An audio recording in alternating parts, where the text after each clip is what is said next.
Hello and a very warm welcome to a brand new edition of Frank Talk with me, Frank Rausan Pereira on Rajya Sabha television. I have a very special guest with me on the program today, someone who needs no introduction at all. He's donned several hats all through his career, but the most important one now is the candidate of the Congress in Trivandrum. He is also the sitting MP from this particular seat. It's a pleasure to welcome on the program Dr. Shashi Tharoor. Welcome. Thank you, Frank. Namaskaram to you. And thank you for joining us. Firstly, let's talk about your campaigning in Trivandrum. I got a chance, to witness that for about 15 minutes. High octane, I must say. Well, it's high octane for almost 18 hours a day. I mean, I'm giving you half an hour at 11 p.m. after having been on the campaign trail since 8 a.m. So I can't say that you're catching me at my freshest or at my best. But having said that, it's necessary. I mean, this is a major election for the country, and it's also a major election for Thiruvananthapuram because we have a three-cornered fight. I had won the seat for the first time in 2009 after two successive victories for the Communist Party. And now there is a very viable BJP contender as well. So with me as the two-term incumbent, a certain risk of the votes going any way when there are three potential choices is what's keeping us on our toes. So there is no rest until the voting. Who's a bigger threat for you, the LDF or the BJP? Well, until this election, I would have said the LDF. But the BJP scored a surprise last time by beating the LDF to third place. They came second, and not only did they come second, but they came rather close to me, alarmingly close, 15,700 votes. And though that wasn't the narrowest victory in Kerala by any means, there were several that were even smaller margins. This was the largest the BJP had ever got, and it makes us sit up and take the BJP seriously. Their tactic of communal polarization works because of the demographics of Trivandrum, which is a bit untypical for the rest of Kerala. Kerala is 55% Hindu, Trivandrum is 68% Hindu. The upper caste Nair community is 14% in Kerala as a whole, but it's 28% in Trivandrum. So they've got, as they see it, fertile communal ground. Now, I'm obviously appealing beyond community and caste and creed, and I'm hoping that my appeal will cut across all segments, and including some people from the BJP's target audience. And we'll all have to see how it all goes. At this stage, some of the surveys are showing the BJP doing much better than the LDF. And that suggests that they may well be the principal opponent this time around as well as they were last time. One particular survey also says that the BJP is ahead of you in Trivandrum. They do indeed, but when you looked at the sample size of the survey, it's 250 persons per parliamentary constituency, because they did a survey for all of the 20 parliamentary constituencies in Kerala. And 250 people, you divide that into assembly segments, you get about 35, 36 people per assembly segment. That is not a significant sample. I mean, you can't even balance the various kinds of combinations of community, religion, gender, age, economic status in a sample that's small. It just isn't a good sample. And so that immediately, to my mind, discounts the value of their findings. And my own assessment, not only from my campaigning impressions, which is obviously my personal assessment, but the ground reports my staff are collecting from people across the place suggest that we are comfortably ahead so far. So is the victory margin going to be more than 2014 or just 15,000 votes? No, I'm certainly hoping it'll be better than 2014, definitely, yeah. What's the big difference between the 2014 election and the 2019 election, do you think? Well, I think the main difference is that in 2014 there was a bit of a Modi wave even in Trivandrum, in the sense that Mr. Modi talked a good game, sold a lot of dreams, and many people, particularly young voters, for example, bought into those dreams. Whereas here today, there is a great deal of disillusionment after seeing 5 years of the reality. None of the promises made have been kept. We're looking at a country in which unemployment is at record levels, 45 years worst figures. where farmer suicides at record levels, going up every single year during the BJP's tenure. The rupee is depreciating, exports are down, you're seeing industrial stagnation, the economic growth has slumped, the FDI figures for 2017-18 have been the lowest in 5 years.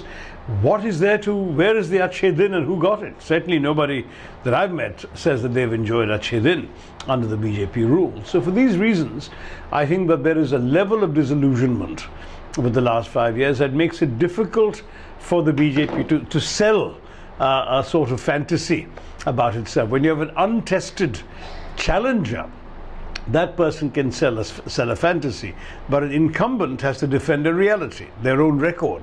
And Mr. Modi, sorry to say, doesn't have a record that inspires the kind of excitement that even in Trivandrum we saw in some circles in 2014.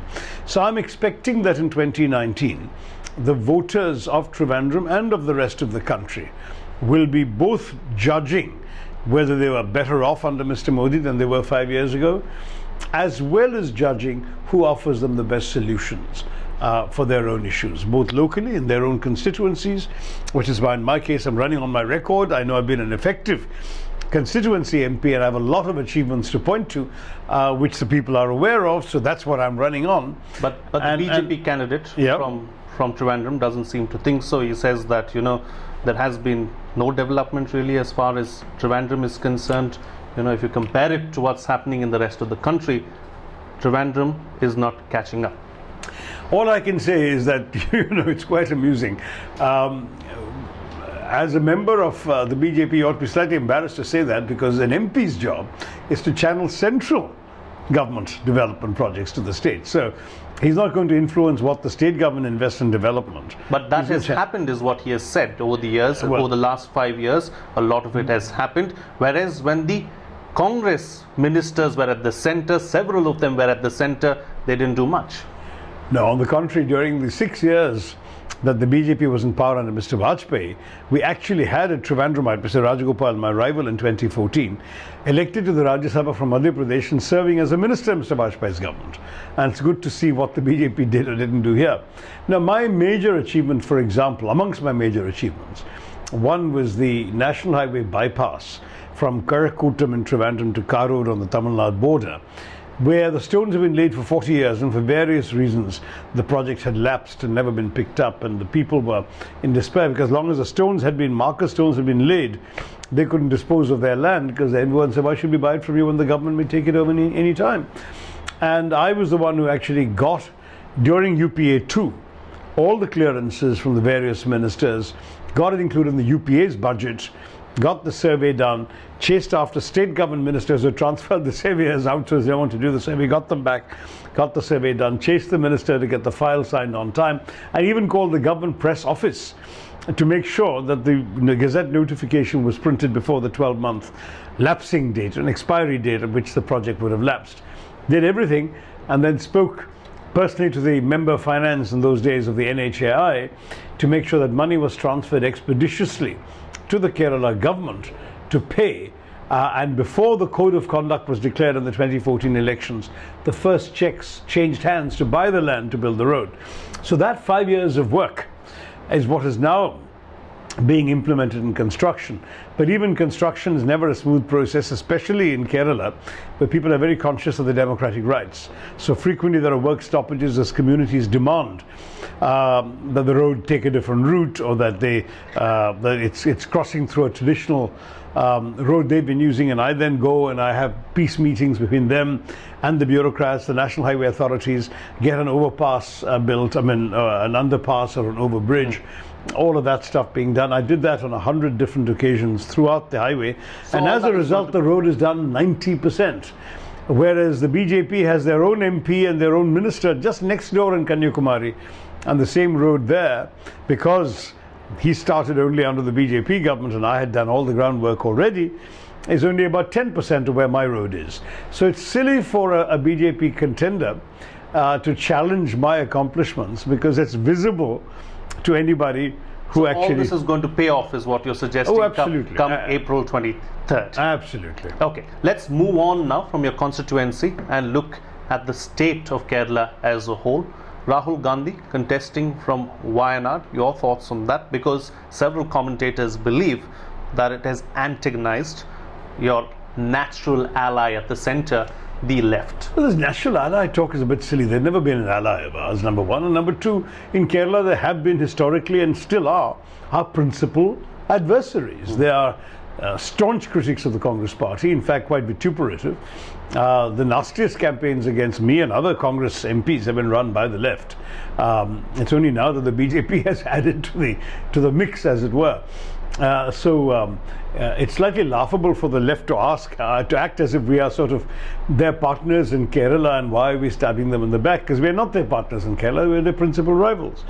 But the magic of the Congress party is that parties that challenge us in the polls are still prepared to support us in a post-poll phase, as we saw in 2004, when the left, the CPI and the CPM, routed our candidates in 2004. I think two of our allies won, but 18 other seats were taken by the left. And yet, when UPA 1 was formed, they chose to support UPA 1 from the outside. So the post-poll calculation is always different from the pre-poll. And it's odd for Mr. Yechuri, who otherwise is a very sensible man, to apply the logic of post-poll to the pre-poll period. This is a pre-poll decision. Rahul Gandhi has sent two very important messages by his decision to contest in Wayanad. The first is, if you want to be Prime Minister of India, you really ought to be Prime Minister of all Indians. He is demonstrating that he can be elected from both the north and the south. Does Narendra Modi have the courage to do that? Can Narendra Modi contest a seat in either Tamil Nadu or Kerala? Clearly not. Second message. Under the BJP, we've seen a growing gap, a breach growing between North and South India. The Hindi, Hindutva, Hindustan doctrine that the BJP practices and follows has alienated a lot of people in the four southern states. And Rahul Gandhi is signaling that he is prepared to help heal the breach by being a symbol from the north of affinity with the south. So that having been said, does it not upset the voter on the ground in Amethi? I don't think so, because that's been a traditional seat of the Gandhi family for quite some time now. And it seems to me, I may be wrong, that Rahul Gandhi should be able to hold his own there, even while dividing his attention. Don't forget that he is already not spending full time in Amethi. He is campaigning in every state of the country every day as leader of the principal opposition party. That's one of the biggest grouses as well, that the constituency is being neglected. So one of the challenges anybody, I mean, how much time has Mr. Modi spent in Varanasi? Certainly less than Rahul Gandhi has spent in Amethi. So the challenge is, when you're national leader of a national political party, your responsibilities are national. And you're going to have to be everywhere. I mean, I'm president of one cell in the Congress party, the All India Professionals Congress. And I know how onerous are the demands from every corner of the country. But for the last 6 weeks, I haven't been anywhere but Trivandrum, because this is where my challenge is. This is where I'm trying to win my seat. And Rahul Gandhi can't afford to take an approach like that. He has to be the voice and face of the party in every state of the union. And I get his schedule every day. He's in a different state. He's campaigning truly hard. So to my mind, whether he was running from Amethi or Wayanad or both or neither, his obligation is to be everywhere.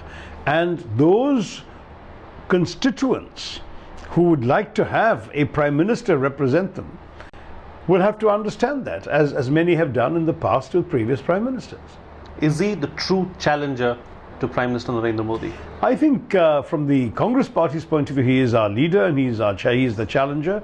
From a future UPA 3 point of view, everything will depend on a mutual consensus amongst all the parties.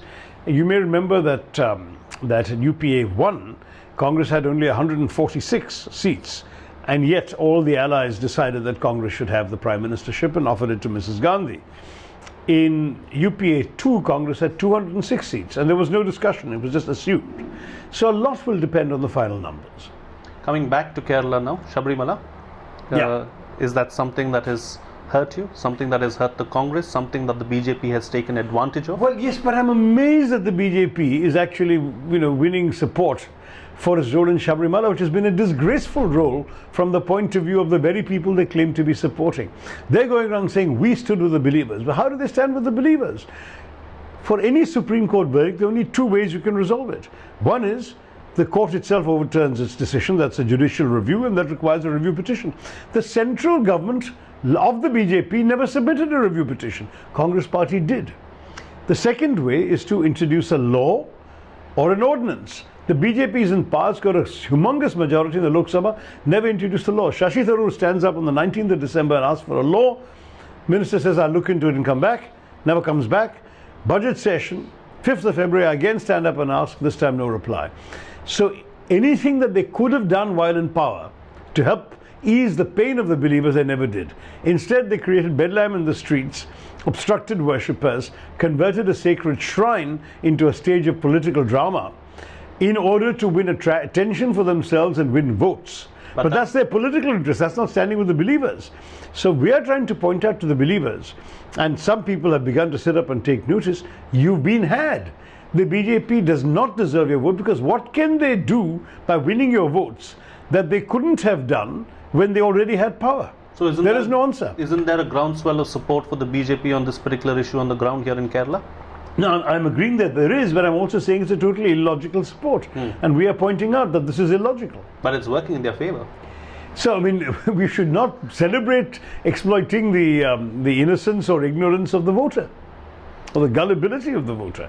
If people keep on saying often enough, we stood by you in Sabarimala, the voter might believe it without thinking too hard. But if you ask exactly how did you stand by us? Did you bring a law? No. Did you submit a review petition? No. Did your government think of an ordinance? No. What did you do? You went and created a mess to have your face on TV. And as a result, your popularity has gone up. But what have you done for the believers' pain? Nothing.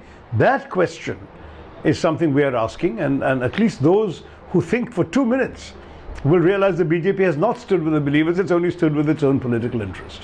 Apologies for all the shifting around. I've got red ants biting me all over from a mishap on the campaign trail. But anyway, go on. Understandable, and it's completely all right. But talking about the LDF, you said the principal challenger really as far as Kerala is concerned is the LDF. But the LDF seems to be ceding space to the BJP in the state. Is that something that concerns you? Because the BJP's vote share has only gone up over the years. They have also managed to make an entry into the Legislative Assembly. All these things should worry you. So they have one MLA out of 140. But it's an entry. It's an entry. And obviously my seat is where they're hoping to enter the Lok Sabha as well for the first time. This is talk about BJP opening its account. I'm not going to let them open their account if I can possibly help it. I'm working as hard as I can to prevent that.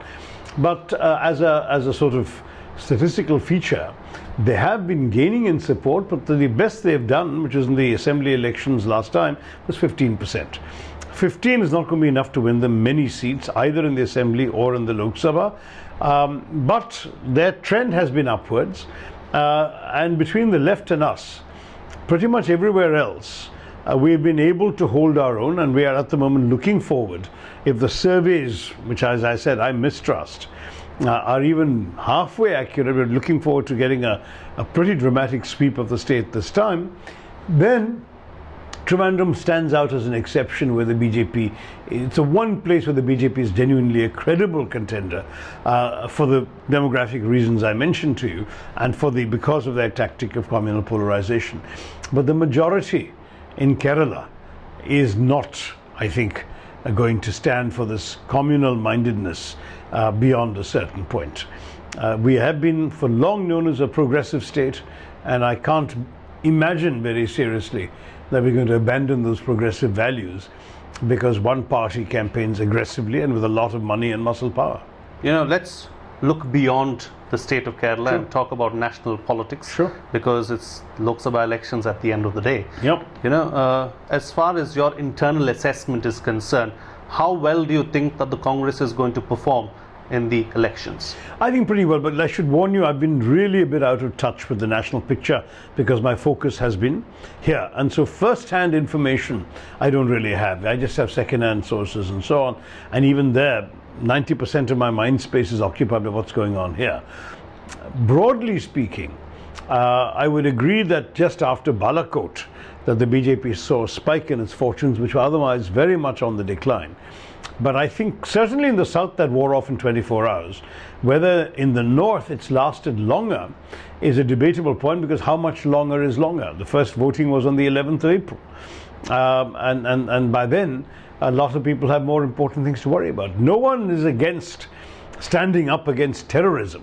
But a lot of people are concerned about the daily terror of hunger, of ill health, of disease, of losing access to their currency through demonetization, of unemployment, and the daily terror of not having a job. I mean, these are things that people are truly concerned about in this country.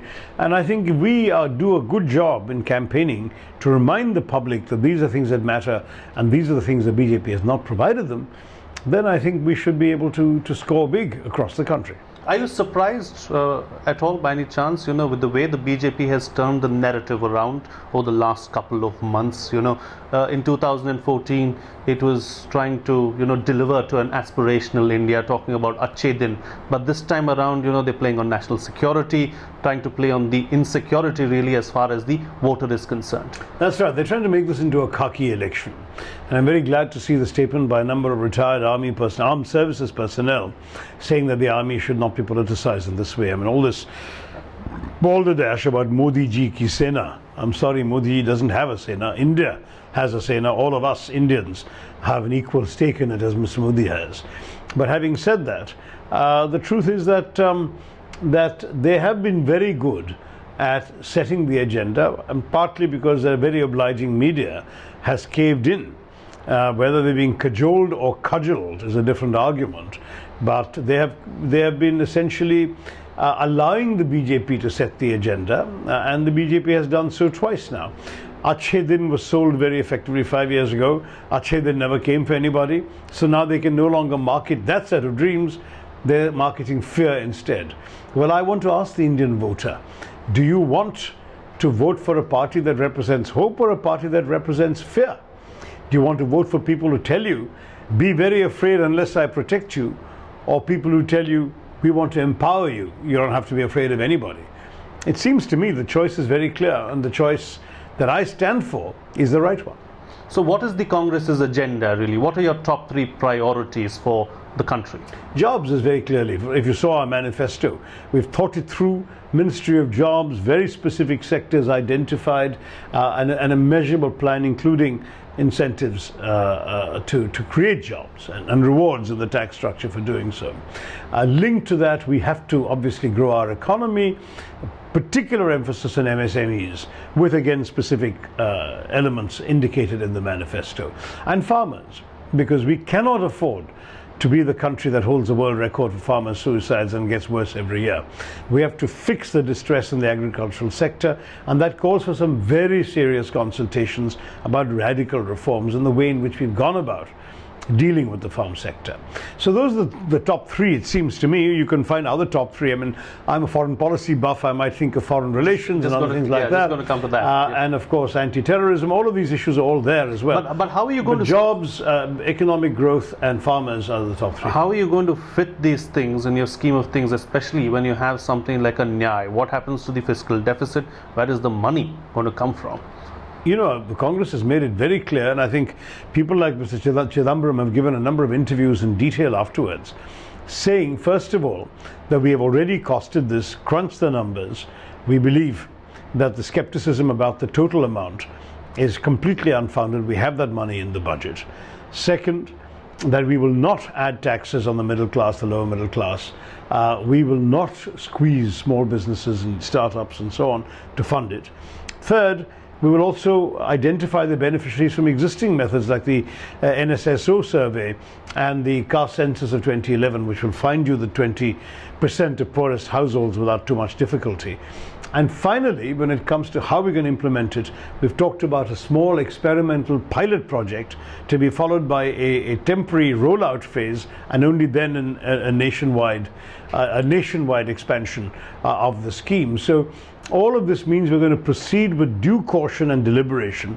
We have long been responsible stewards of the economy. The Congress brought us liberalization. The Congress has in many ways got very little to apologize for in the way it's run the economy in the past, and I think we can run it even better. Certainly better than those who gave us demonetization, the complete botch-up of GST implementation with 5 rates and God knows what other mess, so many exclusions, so many confusions. We are a government that we will be a government that will do things clearly, simply, and maturely. And before I let you go, I must ask you this question. What is your foreign policy blueprint if the Congress comes to power? Well, look, it seems to me that we have to fix relations with our neighbors as the topmost priority. Look at the mess we're in right around the neighborhood. Just a few months ago, we had everything possibly going wrong everywhere. Fortunately, 1 or 2 countries, things have improved a bit. Maldives, their election saved us. It wasn't Indian policy. Otherwise, we had Maldivians advertising for vacancies saying Indian citizens need not apply. That's how unwelcome we were in a tiny neighbor that was so dependent on us. So we need to fix the neighborhood. Mr. Modi alienated Nepal with its blockade. He's offended Bhutan, Sri Lanka. Is sniping at us, at least one half of their government is at any given time, etc., etc., and Pakistan policy has been incoherent and a mess. So we need mature hands looking after the neighborhood, and then I think we also need to really think through our economic foreign policy. And before I let you go, one final comment on something that you would like to share with us on a lighter note. You've been traveling on the streets of Trivandrum from morning to night. You told us at the beginning of the interview itself. Leave us with something on a lighter note. Oh, I don't know. I've just told you that just before I came to see you, my vehicle hit a branch of a tree and dislodged a colony of about 200 ants that descended on me, red ants, that descended on me and my traveling colleague. And we have been sort of doing contortionist dances instead of just waving at the crowds and making our short speeches because of the number of ants that are biting the heck out of us. Campaigning offers a lot of delights, but also some tortures like that. All right, Dr. Tharoor, a pleasure having you on the program. Thank you so much for taking time off your busy schedule and giving this interview to Rajya Sabha TV. Thank you, Frank. Always a pleasure talking to you. All the very best, and do well in the upcoming elections. Thank you. With that, it's a wrap on this edition of Frank Talk. See you again next time.